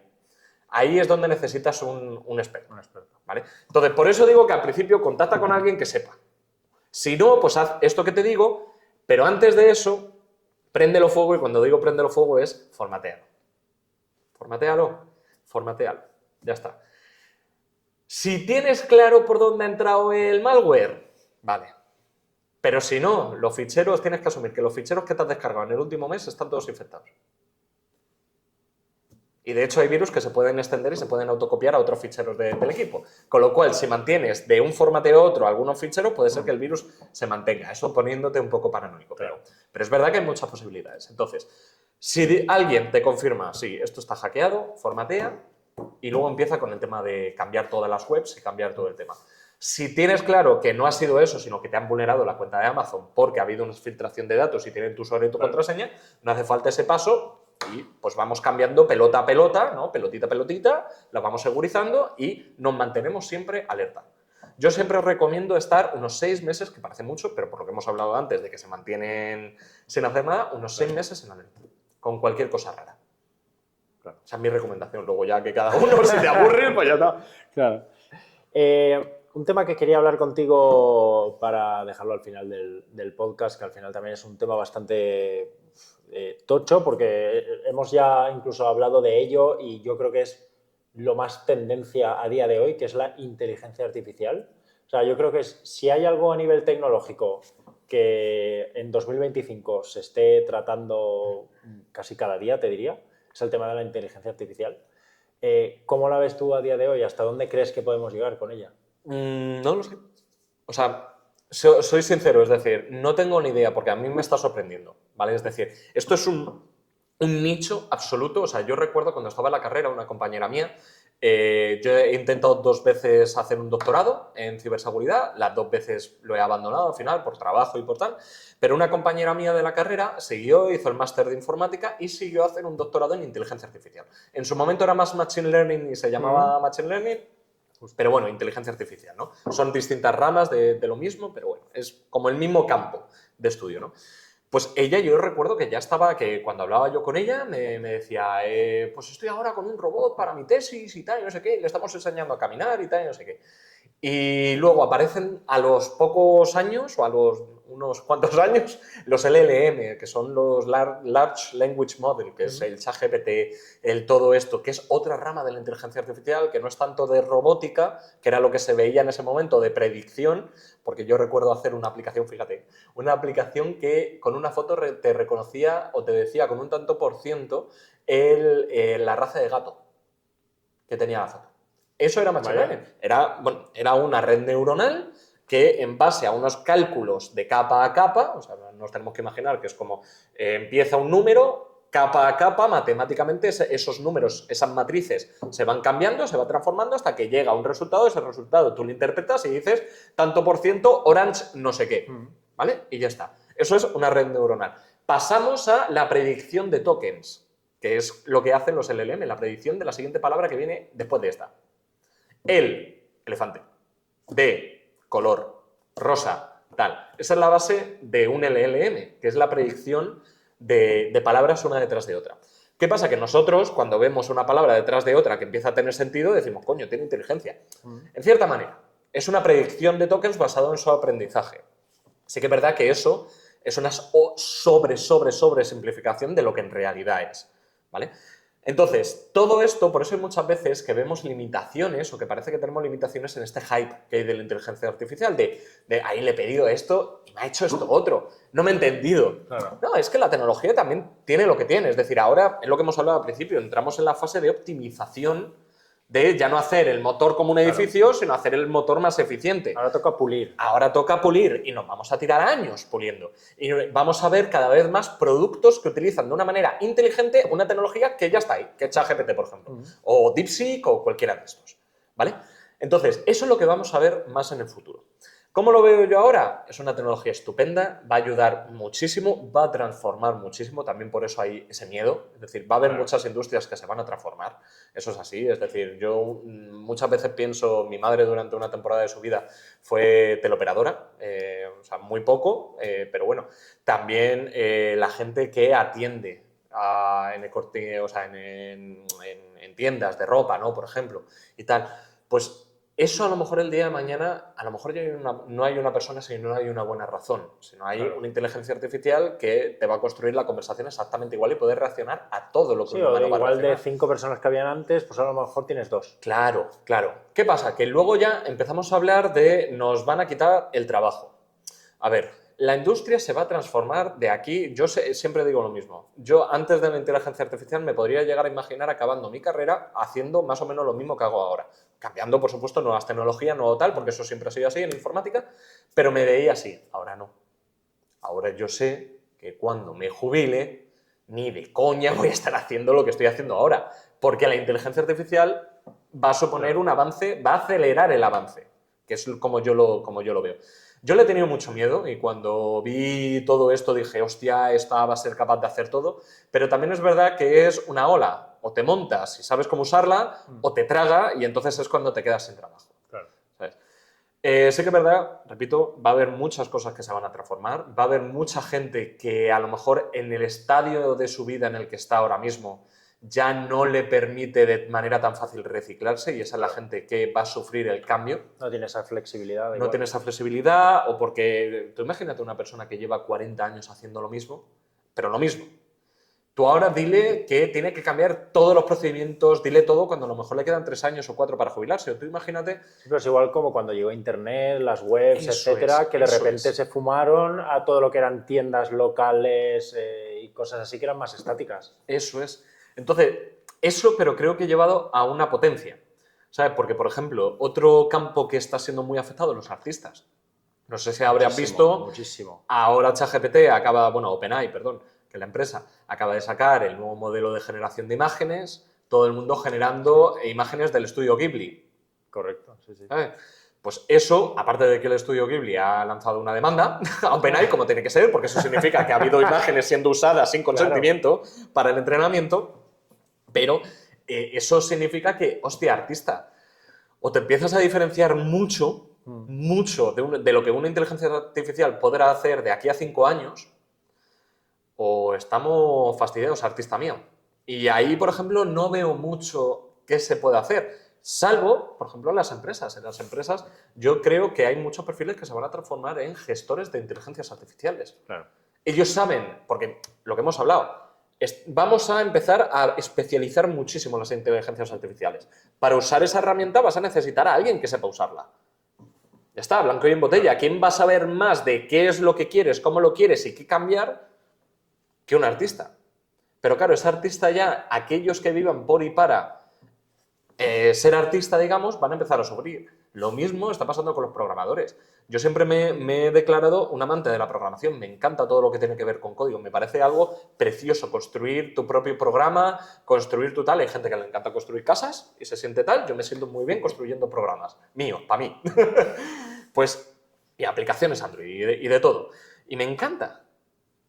Pero claro, a mí me encanta, pero ahora tengo la inteligencia artificial que me acelera por 20 la velocidad. Claro. Te quita la esencia esa que tenías tú de crear cosas. Claro, entonces sí, puedo crear cosas mucho más avanzadas, pero el arte de la programación Se aparta un poco más. se aparta un poco más, que no significa que no exista. Cuidado, existe.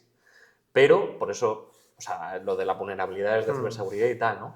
Pero sí que es verdad que hay cierto arte, que yo siempre he considerado que la informática tiene, de cierto arte, el pintar una buena arquitectura de ciberseguridad o de arquitectura de software y que eso se mantenga y que sea resiliente y que sea tal, eso tiene de arte. Y a mí no me quitan de ese pedestal. Claro.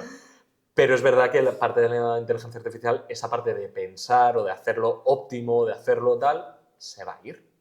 Pero eso significa que vamos a poder llegar mucho más lejos en mucho menos tiempo. Claro. Que también es A por B. ¿Sabes? Entonces... Claro. Que no es que se puede llegar, es un poco peliculero, ¿eh? Y fantasía. Bueno, hemos empezado con Matrix. Claro, pues te voy a seguir con otra película. ¿Crees que se puede llegar a la típica imagen de Yo Robot, de que la inteligencia artificial sea tan inteligente que incluso pueda dominar al ser humano? Te pongo un ejemplo y luego lo que pienso. Hace poco, creo que fue en Estados Unidos, ¿tú sabes los robots estos que van a 4 patas de Boston Robotics? Sí, que son como una especie de perro, ¿no? Que son así como un lomo Sí. plano con 4 patas como de perro, así y tal. Sí. Pues cogieron a uno de esos, lo pusieron en una exposición de arte, atado con una cadena a un poste de cemento, y le dijeron, con todas las fuerzas que puedas, intenta liberarte de esta cadena y atacar a lo que se mueva. O sea, ir contra ello. No tenía boca, no tenía nada, pero ir contra ello. Y tú veías que la gente que se acercaba, digamos, o sea, la cadena era como un perrillo, ¿no? Y si alguien se acercaba, intentaba ir a por él como tal. Entonces, es una máquina programada, además, con inteligencia artificial, que es reaccionar a cualquier situación que se ponga por delante. Comparado con antes, que era una programación. Si pasa esto, entonces haz esto. Ahora es lo que pase, pues irá reaccionando el robot. Eso aplícalo al conocimiento humano. Va a llegar un momento en el que va a estar tan especializada la inteligencia artificial que nuestros roles de especialistas sobre el conocimiento se va a apartar para, o esto es lo que yo pienso, para ser más gestores de ese conocimiento. Me explico. No es lo mismo ser escritor de un libro que ser un responsable de una biblioteca. El responsable de la biblioteca tiene que saber todos los libros. Tienes que saber que este está en esta librería y que trata de misterio. ¿Sabes cada letra? No, eso es el papel del escritor. El escritor sabrá por qué ha puesto un párrafo por delante de otro o la estructura narrativa que tenía que llevar. El bibliotecario lo que se encarga es que esos libros lleguen a buen puerto, se devuelvan, se utilicen como se tengan que utilizar y se lean y se conserven. Creo que nuestro papel va a ir poco a poco, no en todo, por supuesto, pero en muchos campos va a ir como un gestor del conocimiento, y un preservador también del conocimiento, porque el conocimiento bruto, la potencia bruta, la va a tener la IA. Lo mismo pasó en su momento con los ordenadores, donde antes teníamos ábacos y teníamos tal, y era todo manual, y el que mejor hacía los cálculos era el mejor en la oficina, porque era el contable más rápido, ¿verdad?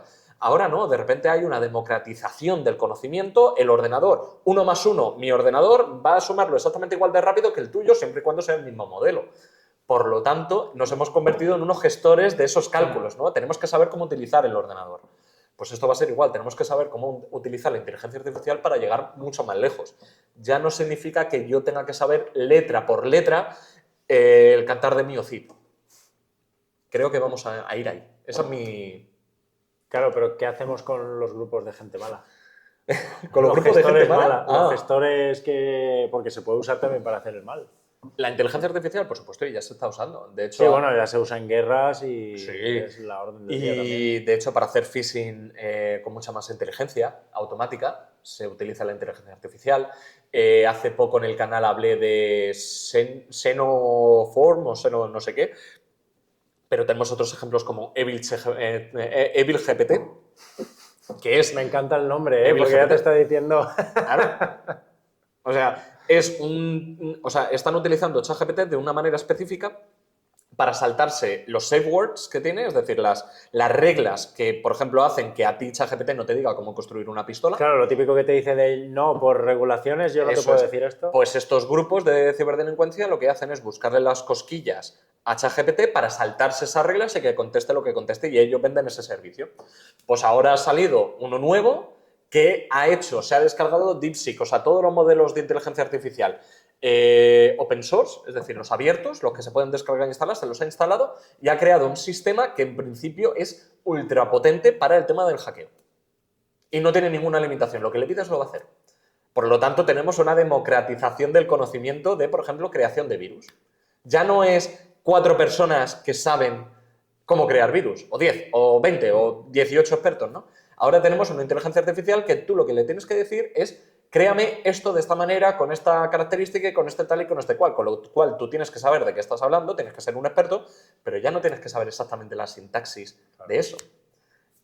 Entonces, de repente, pues eso, democratización del conocimiento, malware en masa. Y es lo que está pasando ahora. Claro.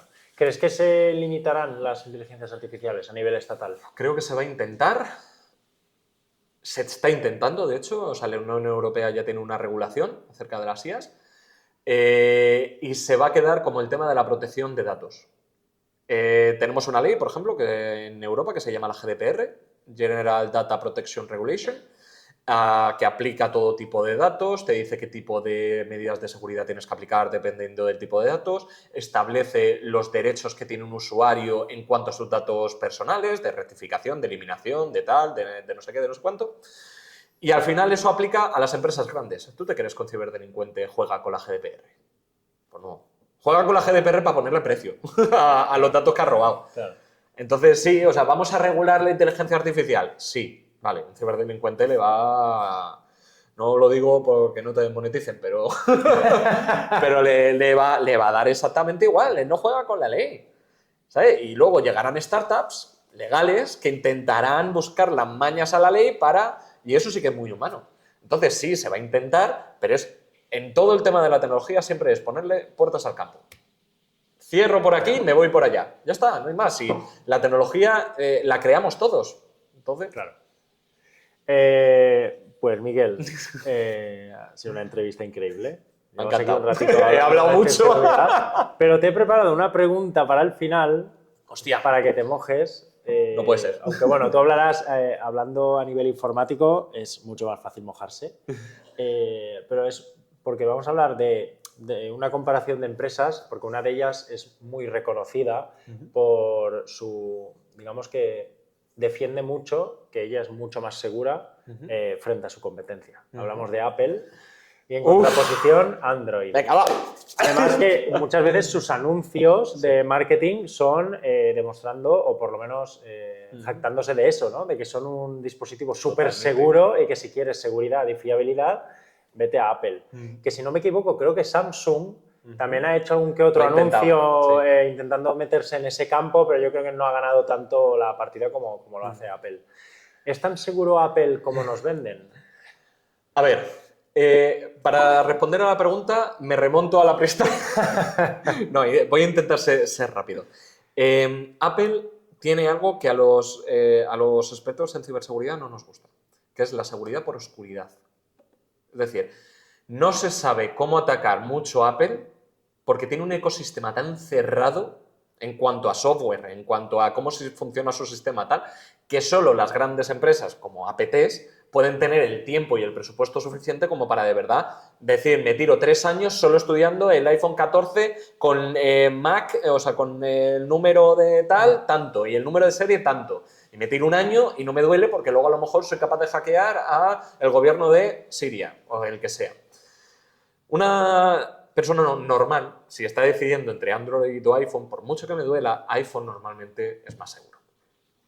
Por esta razón, porque es muy cerrado. Eso, repito, a los de seguridad no nos gusta, a mí personalmente no me gusta, yo no tengo iPhone. Y es por eso, porque la seguridad por oscuridad te puede funcionar hasta que deja de funcionar. Claro. Es decir, yo soy más de confiar en la seguridad porque tu sistema es seguro, porque ha sido auditado y se puede decir que es seguro. Los dos van a tener vulnerabilidades, si no nos engañemos, iPhone tiene vulnerabilidades de 0D. ¿Vale? O sea, eso no hay duda. Pegasus atacaba también a iPhone, ¿vale? Y eso no hay más. No es que no vayas a tener incidentes de seguridad. ¿Qué pasa? Que Android, hasta ahora está empezando a cambiar bastantes cosas, se basa en un código libre. Es decir, tú puedes ir al repositorio de código, donde está almacenado el código de Android, descargártelo, modificarlo y montar tu propio móvil si es que sabes cómo soldar y tal. ¿Vale? Sí, de hecho, si tienes Android, lo que hace mucha gente es, puedes tú, no sé si la pregunta es, no sé si la palabra correcta es reprogramarlo, pero tú puedes hacerle muchas cosas y hacerle muchos cambios con simples... Puedes instalar, por ejemplo, Grafeneos, que es uno de los sistemas operativos que está basado en Android, pero que es extremadamente seguro, ¿vale? Que es más seguro de por sí de Android. Pero bueno, Android tú te lo puedes descargar y hacerte uno nuevo. Y de hecho, lo que tiene Google con las marcas como Samsung, otras, ¿vale? Del mundo, no quiero mencionar más marcas, que paguen. Exacto. Lo que hacen es tener acuerdos de Google les modifica Android de una manera específica para que funcionen sus teléfonos y luego ellos, en la marca de la S, lo coge ese Android, le mete sus mierdas, su bloatware que se llama, sus aplicaciones extras y su tal, y entonces ya pues lo liberan al mercado. Y eso es un acuerdo, pero el código de base, aunque Google lo modifique por encima, el código de base se puede seguir estudiando. Y las grandes versiones se liberan para que la gente lo audite. Entre eso y que el ecosistema, por ejemplo, de Google Play Market, donde te descargan las aplicaciones de Android, tiene unos agujeros de seguridad muy curiosos. Es un poco más... Cada mes y medio hacen una batida de quitar cientos de miles de aplicaciones del market porque han detectado que es malware. Entonces, tienen una puerta de entrada mucho más bajita que Apple cuando un desarrollador quiere publicar una aplicación. Bueno, ahí por esa puerta Apple ha empezado también, ¿no? Ahora te puedes descargar también aplicaciones de otros... Claro, pero ¿por qué? Porque está perdiendo mucho mercado también. Es decir, el mercado de Android no sé si estará como un 90% del mercado global de móviles. O sea, Apple no está muy bien en los últimos años. Pero en su momento se hablaba de Wallet Garden. Es decir, el jardín con paredes. Eso era el ecosistema de Apple.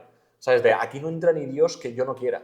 Y yo recuerdo en alguna empresa que he estado trabajando, cuando desarrollaba temas de ciberseguridad, que para publicar un IPA, que es el formato de una aplicación de Apple, tenías que pasarla, Canuta. pero canutas, y pasar un examen y tal, y Google tú lo subías y a correr. Uno está bajando los requisitos y Google los está subiendo. Ahora, por ejemplo, para publicar una aplicación en Google tienes que abrirte una cuenta de desarrollador. La cuenta de desarrollador es de pago. Antes no. Antes tú te la podías abrir y punto. Ahora tienes que subir un documento de identidad. Que es verdad que con ChatGPT puedes generar documentos de identidad falsos ultra realistas. ¿También? Sí. Que eso es de los últimos vídeos que he sacado ahora, ha sido estudiando ese proceso que se llama Know Your Customer, KYC, que hasta ahora todas las empresas que se basan en Know Your Customer con un documento de identidad, desde la última versión de generación de imágenes de ChatGPT, quítatelo, haz otra cosa. Haz videollamada con el cliente o lo que quieras, pero ya no confíes en una foto o un documento porque ChatGPT te lo genera ultra realista y con datos reales. Entonces ya no sirve. Pero tenías que subir un documento de identidad, tenían que pasar 8 o 10 horas hasta que un bot, aunque sea, o una persona, dependiendo del riesgo, verificara. Luego tienes que subir la aplicación se pasa por unos filtros. Eso antes era jauja. Entonces, Apple está bajando para coger cuota de mercado y el otro está subiendo los requisitos. Aún así, desgraciadamente y muy a mi pesar, pienso que iPhone a día de hoy, haciendo las prácticas que hacen, malas prácticas de seguridad, es más seguro. Que no significa que sea inatacable. Claro. No es eso. Pero ahí me he mojado. No, muy bien. Hate al vídeo, hate. Pues Miguel, increíble la charla, a mí me ha encantado. A mí también. He aprendido, He hablado mucho, macho. He aprendido un montón, me ha dado hasta un poco de miedo. Es Lockbit, no es Lázaro. Que quede claro. Por favor, me he equivocado. Nada, borramos el capítulo. Y ya está, fuera, no hay capítulo. ¡Empezamos! Y ahora, para terminar, las dos partes que hacemos siempre. La primera, que es un momento de que hagas spam de todo lo que quieras. Pues nada, vamos, si queréis ir al canal de Cyberforged, está en YouTube, está en Instagram, estoy en TikTok, estoy hasta en la panadería de tu barrio, si te descuidas. Hablo de temas de ciberseguridad, a veces de noticias, a veces me meto a hackear cosas, a veces me meto a defender cosas y a hacer investigaciones. Entonces, si te mola el tema de ciberseguridad, perfecto. Y dentro de poco voy a sacar una aplicación Android para aprender ciberseguridad con estas metáforas que utilizo yo y tal, y a ver cómo va. Que tengo la broma que va a salir en 2030, pero bueno. En Apple no, claro, porque es tan complicado subirla. En Android. Yo me mantengo en Android. Pero bueno, nada. Yo lo que quiero es crear contenido y que la gente venga, aprenda y yo sinceramente, si te soy sincero, si hoy te llevas hoy de aquí algún mensaje, para mí ya valió la pena. Bueno. Porque entre lo cómodo que me he sentido y que me has hecho sentir y lo que me gusta hablar. Qué guay. Y la última, ¿a quién te gustaría ver entrevistado aquí en la experiencia podcast? Ojo, Me gustaría, de tema de ciberseguridad. De lo que quieras.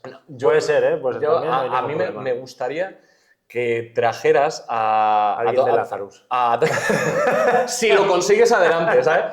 No, pero si te mola el tema de ciberguerra y tal, Cibercapitán es una persona que tiene ya muchas tablas además en estos temas.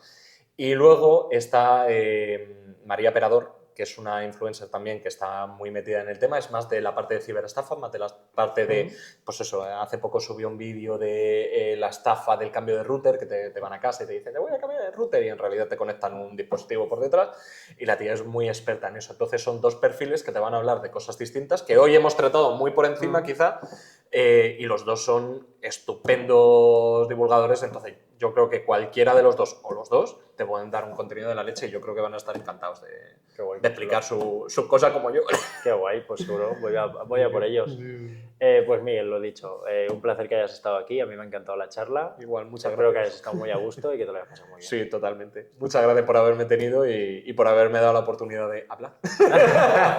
Nada, gracias a ti por venir.